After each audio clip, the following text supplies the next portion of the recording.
1100시 상반기 삼성전자의 언팩 행사를 통해 기다리던 갤럭시 S22 시리즈가 공개되었습니다.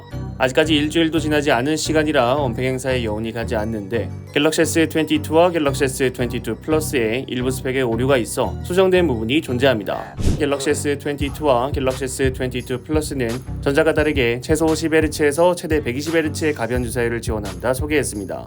이는 갤럭시 노트 20 울트라, 갤럭시 S21 울트라와 같은 주사율 스펙으로 정지화면에서 1초에 한 번만 신호를 줘도 돼 구동 전력을 크게 낮출 수 있는 LTPO TFT가 적용되었다 예상했습니다. 하지만 일부 유튜버들을 통해 갤럭시 S22와 갤럭시 S22 플러스에는 LTPO TFT가 적용되지 않음이 확인되어 LTPS로도 10Hz까지 주사율을 낮출 수 있는 건가 예상이 되었죠. 그런데 우리가 알고 있던 것과 다르지 않게 갤럭시 S22와 S22 플러스는 10Hz의 영역의 낮은 주사율을 지원하지 못하는 것으로 보입니다.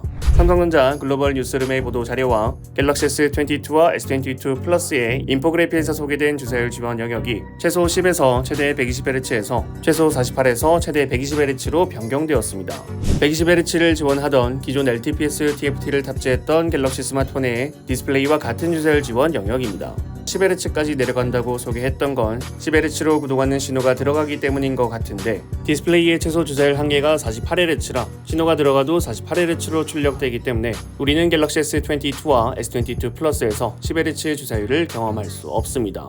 다만 적게나마 10Hz의 신호를 통해 적은 부하가 걸리게 되겠죠. 그래도 이해가 되지 않습니다. 신호를 통한 부하가 디스플레이의 주사율을 낮추는 만큼 극적인 구동 전력의 감소를 가지지 않을 텐데 굳이 10Hz라고 기재를 할 정도로 그렇게 가치가 있었던 건가?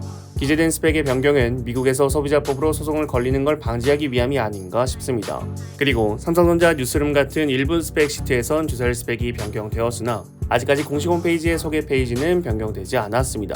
영상이 업로드되는 시점이면 사전 예약 판매 직전이거나 시작한 직후일 것 같은데 잘못 알고 구매하시는 분들은 없었으면 좋겠네요. 국내는 정발되는 제품들이 그렇게 많지 않기 때문에 우리가 기대하는 빅 이벤트가 그렇게 많지 않습니다. 삼성전자의 상반기 언팩 행사가 끝이 났기 때문에 이제 남은 빅 이벤트는 3개입니다. 갤럭시 S22와 갤럭시 탭 SA 시리즈가 공개된 지 아직 일주일도 지나지 않아서 여운이 가지 않는 시점이지만 우리는 이제 다가오는 상반기 애플 이벤트를 기다리는 시간이 되었습니다. 최근 블룸버그 통신의 보도에 따르면 애플은 3월 8일에 상반기 이벤트를 진행할 것이라고 밝혔습니다. 3월이면 작년 애플 이벤트보다 상당히 빨리 진행하는 거고 지금으로부터 한 달도 남지 않았다는 의미입니다.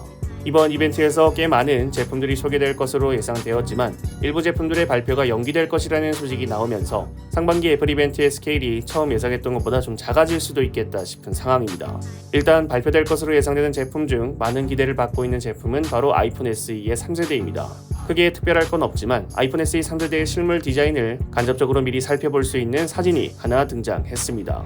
중국 IT 전문 블로거의 웨이보를 통해 아이폰 SE 3세대의 모건 모델이 공개되었습니다. 크게 말할 필요가 없이 예상대로 아이폰 SE 2세대와 동일한 디자인, 홈버튼이 있는 아이폰 에이스 폼팩터를 다시 한 번 더 재활용했습니다. 목업이기 때문에 실제 색상과 다를 수도 있긴 한데 일단 이 목업의 색상을 보면 전면은 검은색이고 측면은 밝은 알루미늄으로 보이죠. 아이폰 SE 2세대와 동일하게 후면 색상과 전면 색상이 다를 가능성이 큽니다. 아이폰 SE 3세대의 제품 방향성도 아이폰 SE 2세대와 동일할 것으로 예상됩니다. A13 바이오닉을 탑재하여 구형 디자인의 고성능을 가졌던 아이폰 SE 2세대와 마찬가지로 3세대도 A15 바이오닉 칩을 탑재하여 구형 디자인의 고성능을 가질 것으로 예상됩니다. 다만 중저가형 제품이기 때문에 A15 바이오닉 칩을 탑재하더라도 아이폰 13과 같이 그래픽 코어가 하나 비활성화된 A15겠죠. 일단 폼팩터를 다시 공유하면서 걱정되는 점은 디자인입니다. 아이폰 SE 2세대가 1821mAh의 작은 배터리 용량으로 인해 배터리 타임이 너무 짧다는 넘길 수 없는 단점이 존재했는데 아이폰 SE 3세대도 동일할 거라 이 부분은 심히 걱정이 됩니다. 현재 나오는 소식에 의하면 내년에 출시될 수 있는 아이폰 SE 4세대부터 아이폰 XR이나 11의 폼팩터를 재활용할 것으로 예상되고 있어 급하지 않으시면 1년 더 기다려보는 것도 괜찮을 방법이지 않을까 생각도 됩니다. 여러분들이 생각하시는 갤럭시 S22와 아이폰 SE 3세대에 대해서 댓글을 남겨주시면 감사드리겠습니다. 시청해주셔서 감사합니다. 지금까지 알비였습니다.